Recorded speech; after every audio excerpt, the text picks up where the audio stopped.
Nous recevons comme invité du jour ce matin Lianwe Imhotep Serge Bayala, coordonnateur du mouvement 2 heures pour nous, 2 heures pour Kamita.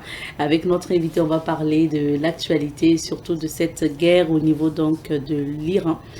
Alors on va dire attaque surtout américano-israélienne contre l'Iran. On en parlera. Bonjour. Oui, bonjour Monsieur Madame Bayala, Kenen. comment vous allez? Oui, c'est un grand bonheur. Vous avez très bien prononcé mon nom. Ah oui? C'est un honneur que vous me faites. Ouais. Merci C'est beaucoup. rare, hein? Tant mieux alors. Oui. C'est bien en même temps de rappeler ce que ça signifie aux téléspectateurs. Oui, Lianwe, c'est celui qui est venu avec son baluchon accroché, qui signifie celui qui est venu avec tout pour mener son combat. En termes littéral, quand tu nais, moi je suis né sur la route, Oui. et en naissant sur la route, parce que la maternité est située à 9 km, et ma maman, j'ai voulu la soulager très tôt, et donc je suis descendu. Et vous savez, il y a les circonstances quand tu nais avec le cordon ombilical qui lie le cou, et donc tu descends avec tout, je ne vais pas décrire. Donc en langue aussi, en lila, quand il y a ces circonstances qui entourent la naissance, l'enfant est prénommé Lianwe. Ah, d'accord. C'est bien noté. Merci beaucoup. Alors, vous poursuivez votre troisième cycle à l'université Joseph Kizerbo. Exactement. Et avec les crises, les chevauchements des années, c'est vraiment aussi des années académiques à l'université. Comment ça se passe pour vous, les recherches et tout? Il faut dire que j'ai la grâce et la grande bénédiction d'avoir une assistance, une sorte de directoire de thèse qui parvient vraiment à orienter, à rendre plus précis l'étude. Et il faut dire que c'est une étude qui a quand même que nous avons tenté en 2000, nous avons entamé en 2021 et autour des imaginaires et les représentations culturelles dans les changements sociopolitiques en Afrique. Rien qu'hier, je regardais des manifestations dans le Cancan, c'est en Guinée, où je voyais des femmes moitié nues avec des soutiens-gorge, juste de quoi être protégées au niveau du bassin et tout, et avec des spatules de sauce, des spatules de pâtes et tout. Et moi, ce sont ces choses-là que je veux analyser la portée politique. Qu'est-ce que ça transmet comme message? Et vous savez que dans un passé récent, il y a 10 ans quand même, il y avait des ballets qui ont quitté leur univers classique, des spatules qui ont quitté leur univers et leur biotope naturel pour se retrouver à la place de la révolution. Est-ce que une spatule, sa place, c'est la cuisine ou c'est la place de la révolution? Pourquoi il y a ce transfert de rôle? Durkheim appelle ça le transfert de rôle ou le transfert de compétences. Et qu'est-ce que ça signifie quand ça quitte la cuisine pour être sur la place de la révolution? Quels sont les messages symboliques que ces objets-là passent? Et je veux analyser ça au Mali, au Niger et au Burkina, en lien avec les aspirations de cette jeunesse qui veut du changement. Donc comment la spatule peut porter un désir de changement et comment ça match l'imaginaire des gens en termes d'effets communicatifs. Parce que quand on présente ces objets, celui qui présente a le sens, celui qui reçoit aussi, c'est ce que ça veut dire. Je me souviens, c'est Sandrine Nama, lors de la marche des spatules des dames, Sarah Sérimé, Julie Congo, je pense c'est le 27 octobre 2014. Alors, et on disait que la police avait barricadé tout à partir de la maison du peuple. Et quand les femmes ont sorti leurs armes, les spatules, eh bien, les policiers étaient en train de chacun demander à l'autre, eh bien, il faut laisser le passage. Donc ça veut dire qu'il y a une compréhension partagée. C'est laquelle? Et quels peuvent être les effets de cette compréhension-là sur les revendications que les gens ont? Ah oui, c'est vraiment une belle thématique.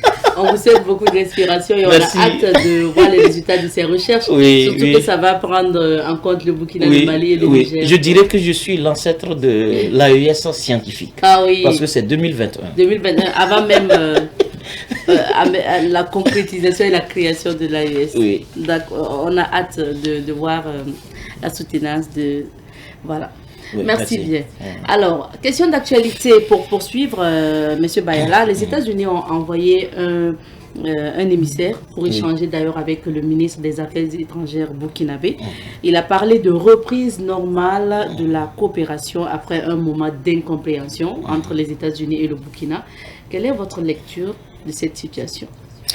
J'avoue que s'il y a quelqu'un qui peut comprendre la dynamique de la coopération internationale américaine, c'est que il ne jouirait pas de toutes ses facultés. Je ne pense pas qu'aucune école de diplomatie les plus futées peuvent avoir une lecture linéaire ou non linéaire de la diplomatie américaine. On souffle le chaud, on se présente le froid, tantôt on présente la capacité de négociation, tantôt on brandit les armes et tout ça. Donc quand vous avez en face un partenaire qui peut dupliquer son attitude, j'avoue que c'est quand même complexe.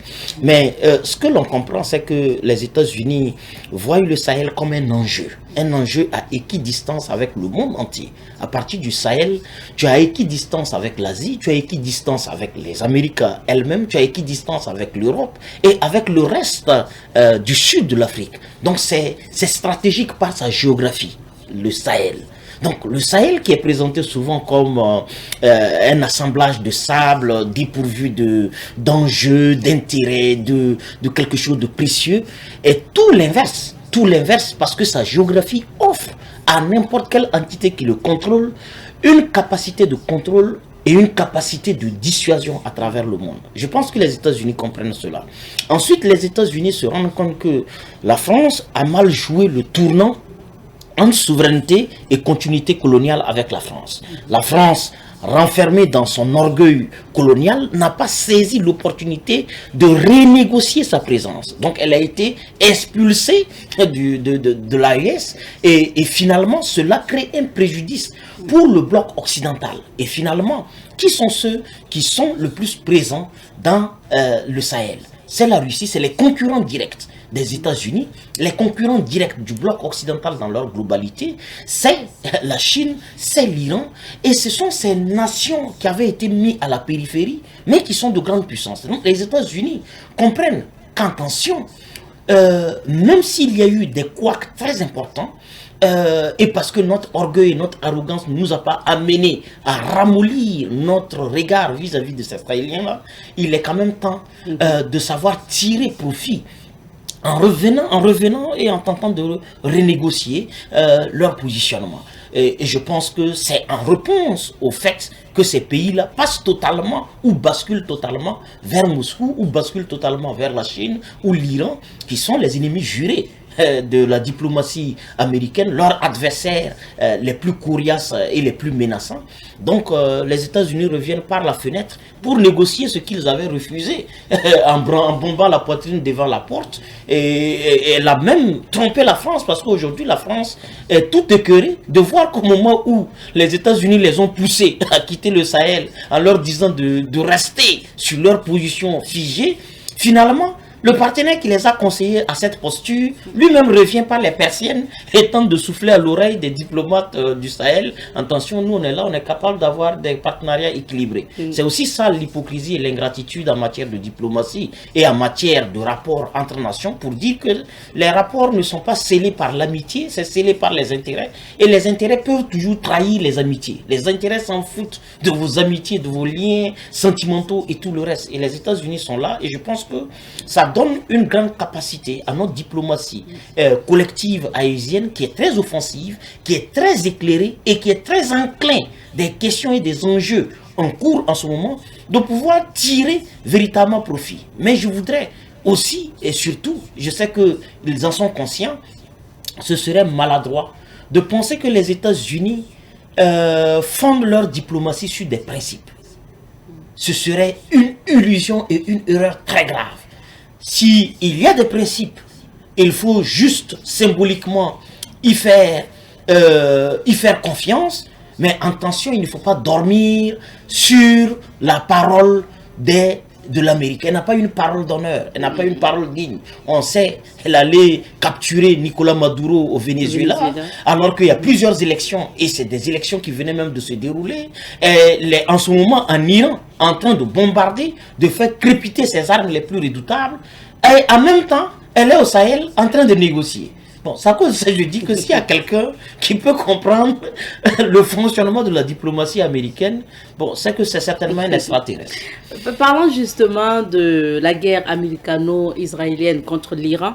On pourrait dire aujourd'hui que l'Iran aussi est déchaîné parce qu'on a vu le nouveau guide iranien, Mojtaba Khamenei, appeler à la résistance et pour venger justement les tueries perpétrées par les États-Unis et Israël.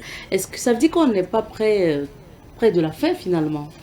Oui, très clair. Et il faut savoir qui est ce nouveau ayatollah, le Mullah Khamenei. C'est quand même le fils de celui qui a été bombardé alors que lui-même semblerait dans les parages. Et il aurait simplement été blessé. Il y a perdu ses enfants et sa femme. Et je ne sais pas à quoi peut ressembler un homme qui a subi la furie, la méchanceté, la cruauté à ce point où on tue ton épouse, ton enfant, on tue ta femme.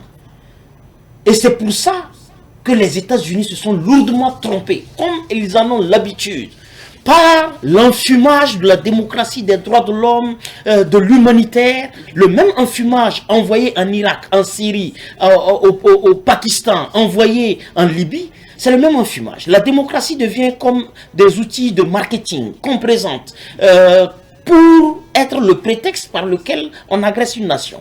Mais les Iraniens savent très clairement que ce qui est en cause n'est pas le fait que Donald Trump est sensible ou les Américains sont sensibles aux droits humains. Si c'était le cas, en Californie, il n'y aurait pas des gens massacrés, tués, des enfants de 7 ans, de 12 ans, massacrés devant leurs écoles pour le simple fait qu'ils n'ont pas de papiers en régularité. Et ils n'ont pas de bombes atomiques, ces enfants. Ces enfants n'ont pas commis de délit contre les États-Unis. La seule faute qui leur sera affectée, c'est simplement qu'ils n'ont pas de papiers à jour.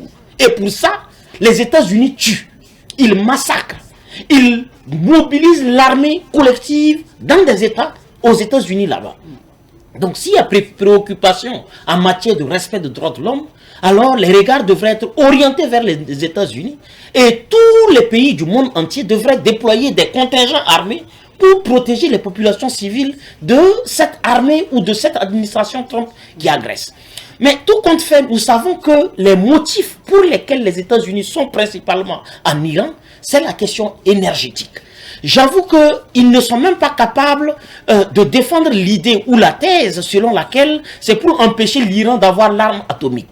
Les États-Unis, à travers le porte-parole du Pentagone, sorti plusieurs fois une jeune dame, elle a dit, même en 2 semaines, après la guerre de 12 jours en juin, même en 2 semaines, les États-Unis et l'Iran est capable de mobiliser la bombe atomique. Donc eux-mêmes, ils savent que la préoccupation essentielle, c'est qu'eux-mêmes, ils ne sont plus en capacité, soit d'empêcher ou d'accélérer le processus de la nucléarisation de l'Iran. Ça, ce n'est pas... Mais ça, c'est un prétexte qu'on présente pour dire, un prétexte de bonne conscience, de non-guerre, pour dire, mais non, l'arme nucléaire, elle est dangereuse, mais elle est très bonne pour Israël, elle est très bonne pour nous-mêmes, pour nos alliés anglais, français, allemands, mais c'est pas bon pour l'Iran, c'est pas bon pour l'Afrique, mais c'est bon pour nous seuls. C'est-à-dire le monopole de la violence. Ça même, c'est un discours déséquilibré par rapport à leur opinion générale sur les libertés, sur la démocratie. Si la démocratie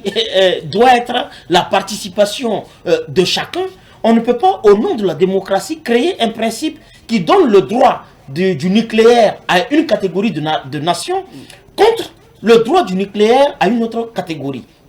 Mais on sait très bien que ce n'est pas cela véritablement leur préoccupation. Ils veulent le pétrole iranien. Ils veulent asphyxier leur plus grande menace historique, la Chine. La Chine est en train de monter, mais à une vitesse grand V.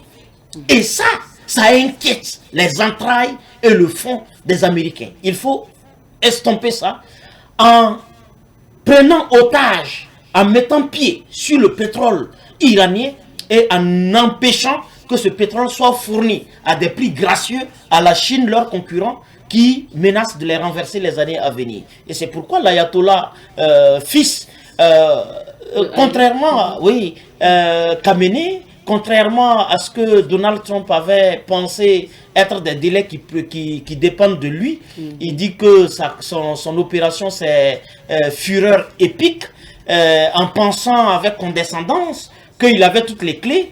Alors, l'Iran, ce n'est pas le Venezuela, l'Iran, ce n'est pas la Libye. L'Iran, c'est une puissance militaire, une puissance de missiles, une puissance, je dirais, nucléaire, parce que l'Iran a prouvé que malgré les 4 systèmes d'interception de missiles qui ont inondé tous les pays du Golfe, l'Iran est capable de les survoler. Et donc le fait seulement que l'Iran arrive à tirer un missile qui crépite en Israël est le signe de la supériorité militaire de l'Iran par rapport à son double challenger israélo-américain.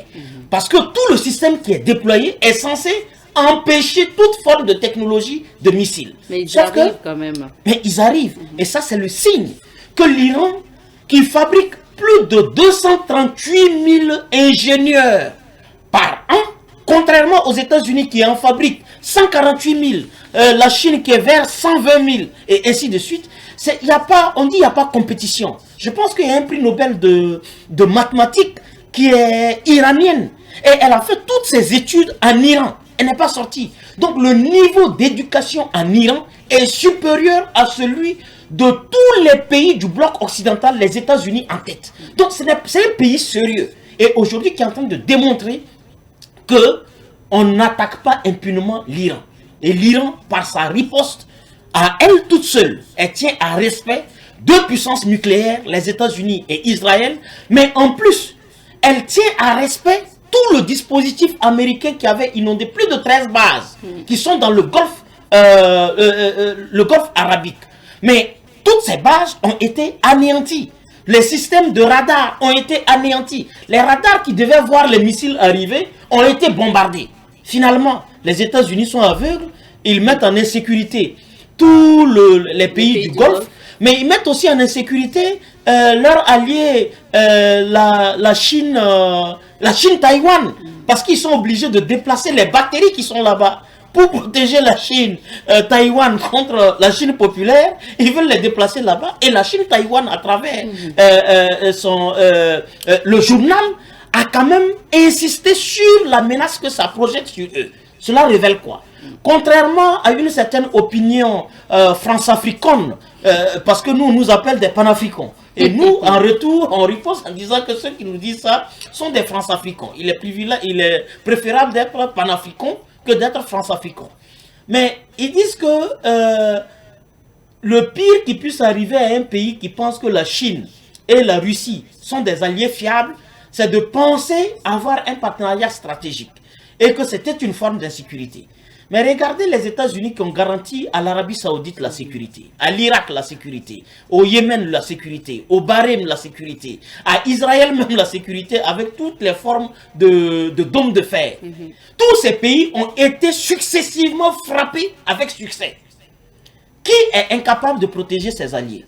C'est les États-Unis qui ont promis sécurité aux pays du Golfe, ou c'est l'Iran qui, malgré la non-apparence physique des Russes et des Chinois, tient, et qui est le signe qu'ils participent à la guerre, mais en n'étant pas sur le terrain. Je pense qu'aujourd'hui, on peut véritablement avouer que l'Iran révèle à la face du monde que sa puissance militaire, sous-estimée par les États-Unis, lui donne la largeur de définir les contours de la guerre. Et je pense qu'il y a même des accords qu'il présente à cet effet. Mais si la pression est maintenue, peut-être au niveau des deux clans, qu'est-ce qu'on risque? Parce que certaines personnes pensent qu'on pourrait arriver à une 3e guerre mondiale.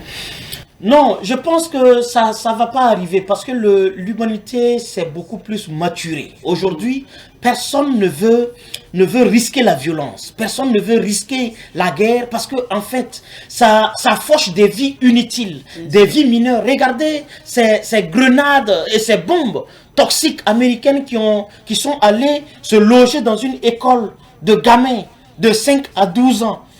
Trump a massacré combien? 168 enfants. C'est un crime de guerre.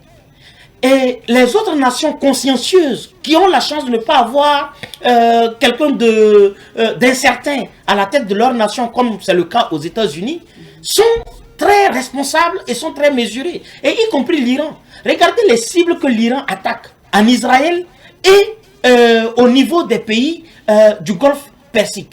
C'est uniquement des cibles militaires, strictement militaires, parce que tout le monde travaille à ce qu'il n'y ait pas une guerre, parce qu'elle ne serait pas dans l'intérêt de la grande majorité des populations, parce que les leaders, eux, seront toujours épargnés. Aujourd'hui, qui sait où est ce fou Netanyahou, qui, par son arrogance, a provoqué le déluge de feu sur son propre peuple. C'est son peuple qui est massacré, qui est obligé de se transformer en athlète pour rejoindre les caches où ils peuvent échapper aux missiles. Mais lui-même, Netanyahou, on ne sait pas là où il est. Lui, il est certainement protégé quelque part dans les airs ou dans un pays. Donc, des nations comme la Chine, comme la Russie, jouent l'équilibre de la terreur pour empêcher l'avènement d'une troisième guerre mondiale, parce que la première et la deuxième sont venues de l'arrogance et je dirais même de l'idiotie des dirigeants occidentaux qui ont créé un chaos. Et ce chaos, tout le monde sait ce que ça a coûté. Mais l'avantage surtout que nous avons aujourd'hui, c'est que l'Iran, à elle toute seule, est en train de révéler au monde entier qu'il fut un temps où les États-Unis ont été une puissance militaire. Mais elle a décidé d'y mettre fin. Et ce qui se passe aujourd'hui, j'avoue que le désaveu que Trump a à l'intérieur de son propre clan, parce que son discours rassembleur pour être élu, c'était le désengagement militaire. C'était de ne plus investir dans des guerres. Et Trump se retrouve à trahir son propre serment électoral. C'est le contraire. Donc, lui-même, il est désavoué dans son propre pays.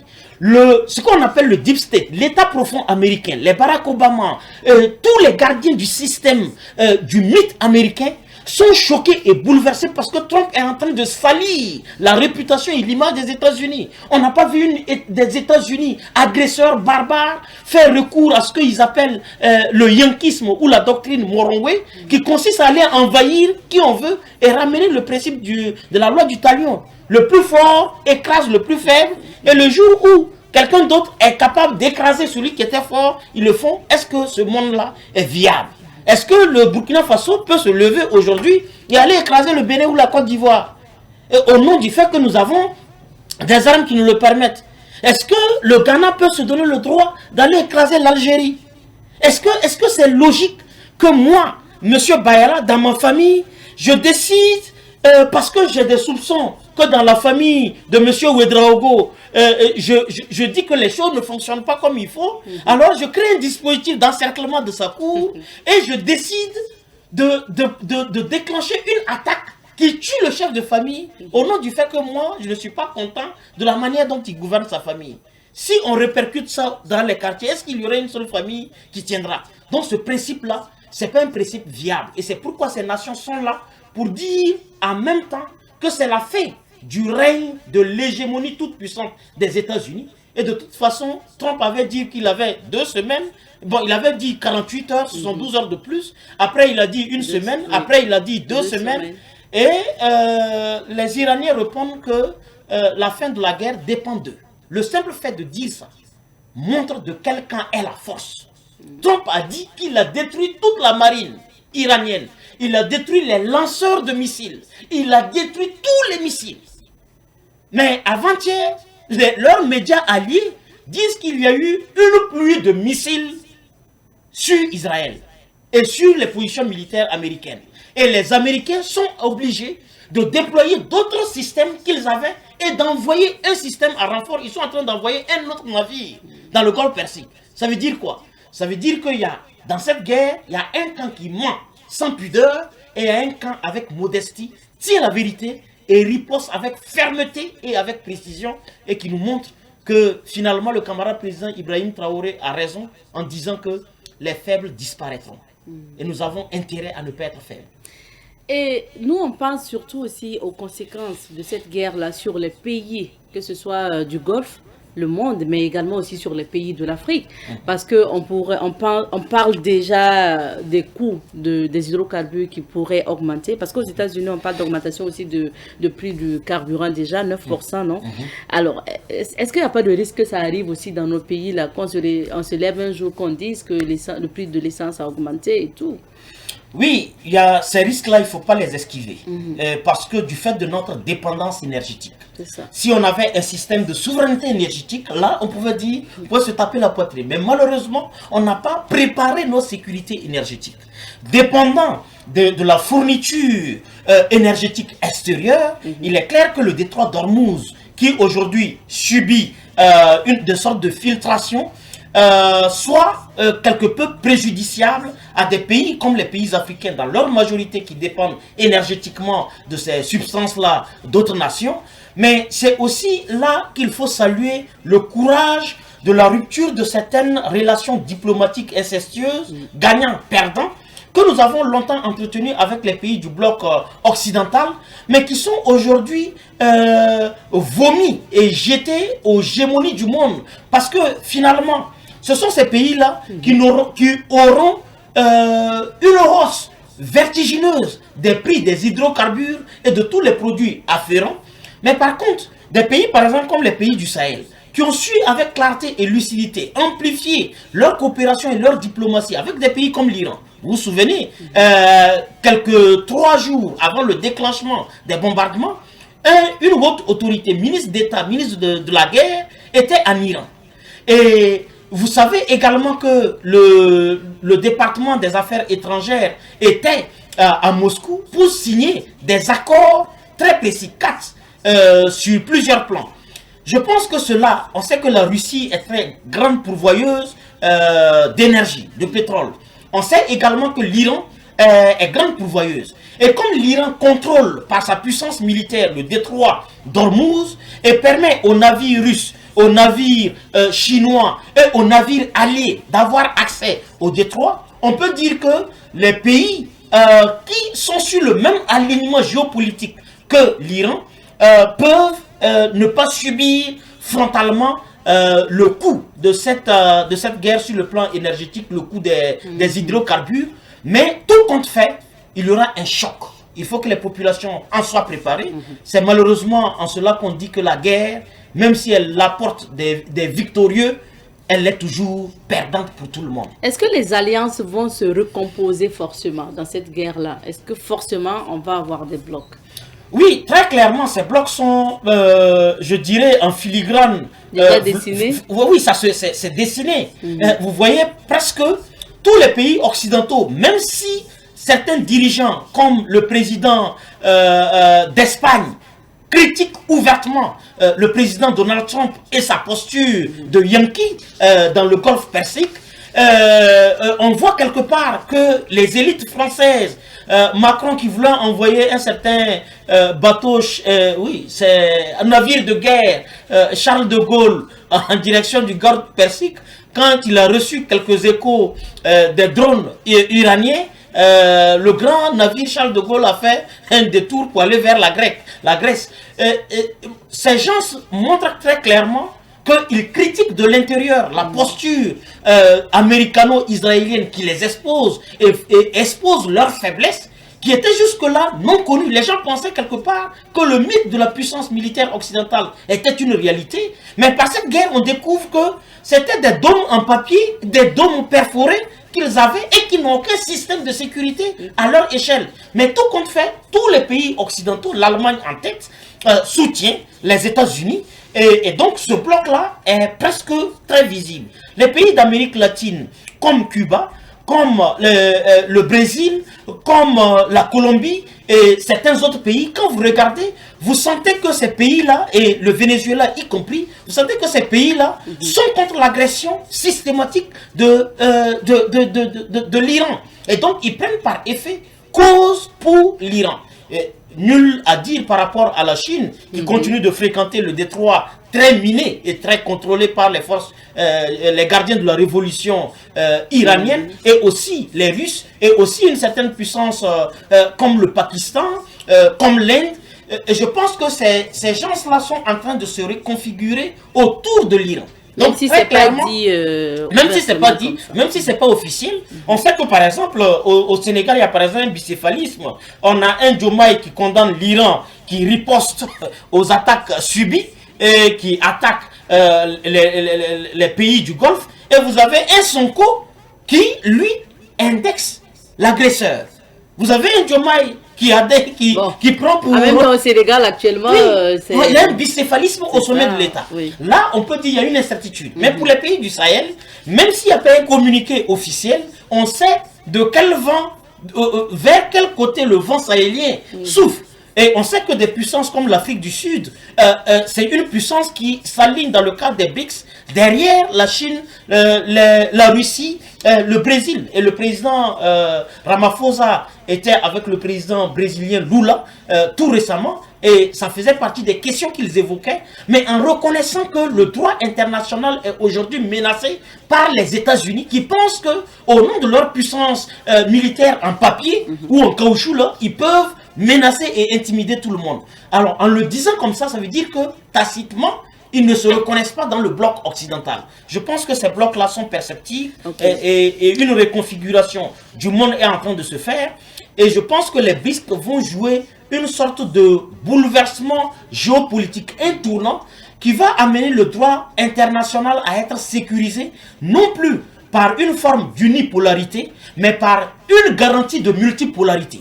Parce que quand le droit, chacun s'y reconnaît, chacun s'investit pour le protéger, pour le préserver. Mais quand le droit international est le fait des humeurs et des caprices d'un seul individu qui peut se retrouver être Trump, qui proclame la mort de l'ONU au détriment du Conseil de paix, avec 1 milliard de dollars compris pour rentrer dans le Conseil de paix, vous savez que ce qui le préoccupe, c'est l'enrichissement et c'est certainement l'île d'Epstein. Et on dit, et je pense qu'il ne faut pas minimiser ça, la pression que Trump a pour frapper l'Iran sous les caprices de Netanyahou et d'Israël, on dit que c'est l'agitation des preuves accablantes de ces occidentaux pédocriminels qui proclament les droits humains le matin et le jour à la vue et au su de tout le monde, et la nuit ils sont sur l'île de Epstein en train d'abuser de jeunes garçons et de petites filles. Est-ce que ces gens-là peuvent encore garantir le droit international? Donc je pense que le droit international aura sa sécurité dans le bloc de l'Est, autour des BRICS, ce qu'on appelle le Sud global. Alors, certaines grandes puissances qualifient nos pays de petits pays. On entend dire ça souvent et veulent d'ailleurs dicter leurs lois souvent dans ces pays-là. Alors, comment on fait pour se protéger? Ceux-là qu'on taxe de petits pays-là, comment on fait pour se protéger contre l'impérialisme et surtout aussi affirmer sa souveraineté?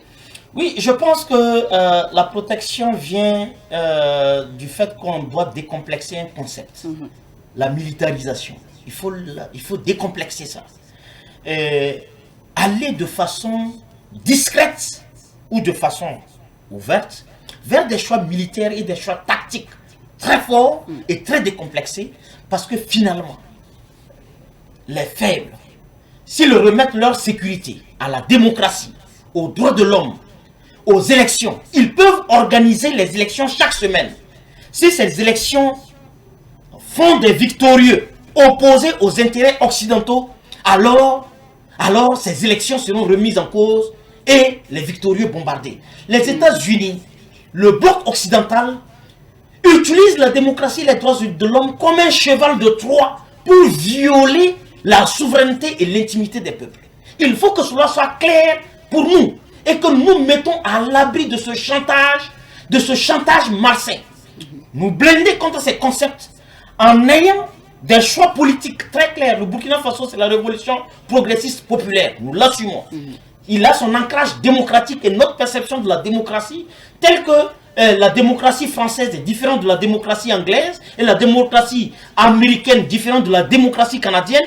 Alors nous assumons notre part de conception démocratique. Et personne ne doit nous imposer une lecture de la démocratie selon ses humeurs. Nous ne sommes pas des Français. Et les Français ne sont pas des Burkinabés. Donc c'est tout à fait logique que la démocratie française ne ressemble pas à celle du Burkina et que celle du Burkina ne ressemble pas à celle américaine. Chacun met la démocratie aux couleurs de son histoire et de sa géographie et de sa culture.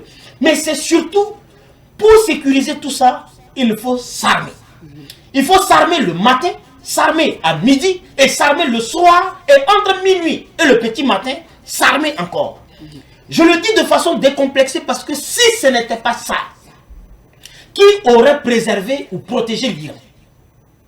L'Iran a pris au moins de 1979, avec l'arrivée de l'ayatollah Khamenei, jusqu'à aujourd'hui, si l'Iran n'avait pas investi dans la science, si l'Iran n'avait pas investi dans l'armement, qui aurait empêché le Yankee américain, le gangster, le shérif américain, Donald Trump, d'attaquer et d'effacer? Sa prière avec Israël, c'est d'effacer l'Iran. Mais qu'est-ce qui permet à l'Iran de préserver sa dignité, sa souveraineté et de protéger ses intérêts stratégiques en lien avec le pétrole? C'est son hyper et son ultra armement. Et je pense que les pays du Sahel, peu importe leur taille, on voit un exemple, c'est malheureux, je vais quand même le prendre. La taille d'un pays n'est pas toujours fonction de sa taille militaire. Regardez le Rwanda et le Congo. Et vous saurez que ce n'est pas la taille du pays qui fait systématiquement de ce pays une puissance militaire. Ça peut être un atout majeur. Parce que la taille de l'Iran, par exemple, est un atout majeur que les autorités iraniennes ont su exploiter. Mais quand il y a une inconscience politique, vous ne pouvez pas tirer profit de votre taille. Mais le pays de l'AES, c'est quand même plus de 2 millions ou environ 3 millions de kilomètres carrés. Est-ce que quand vous regardez le Mali à lui seul, vous regardez le Niger, ajouté au Burkina, ça cause ça l'idée de la confédération est une idée visionnaire, audacieuse, est une idée qui porte en elle-même les éléments de sécurité, c'est-à-dire les préoccupations et les désirs de sécurité. Et je pense que les pays de l'AES sont aujourd'hui confortés dans leur lecture géopolitique du monde, dans leur lecture de l'histoire des dynamiques historiques et des dynamiques sociologiques. C'est pourquoi aujourd'hui, tout concourt à donner raison à l'AES. Que ce soit en Iran, on donne raison à l'AES. Ce soit ce qui s'est passé au Venezuela, ça donne raison à l'AES. Ce soit ce qui se passe entre les pays occidentaux, tout concourt aujourd'hui à dire que l'AES a vu très vite ce que les autres hésitent encore à voir. Merci bien, M. Bayala. Monsieur, que le temps est terminé, on aura d'autres occasions. Oui. Merci beaucoup pour cette lecture. Et je rappelle qu'avec vous, nous avons parlé de la situation, faut dire la guerre américano-israélienne contre l'Iran. Et je sais que vous savez donc la casquette du moins de M. Bayala en ce qui concerne sa lutte contre l'impérialisme et puis sa défense de la souveraineté des pays africains. Merci beaucoup. Et je rappelle que M. Bayala est le coordonnateur du mouvement 2 heures pour nous, 2 heures pour Kamita. On s'arrête ici pour l'entretien.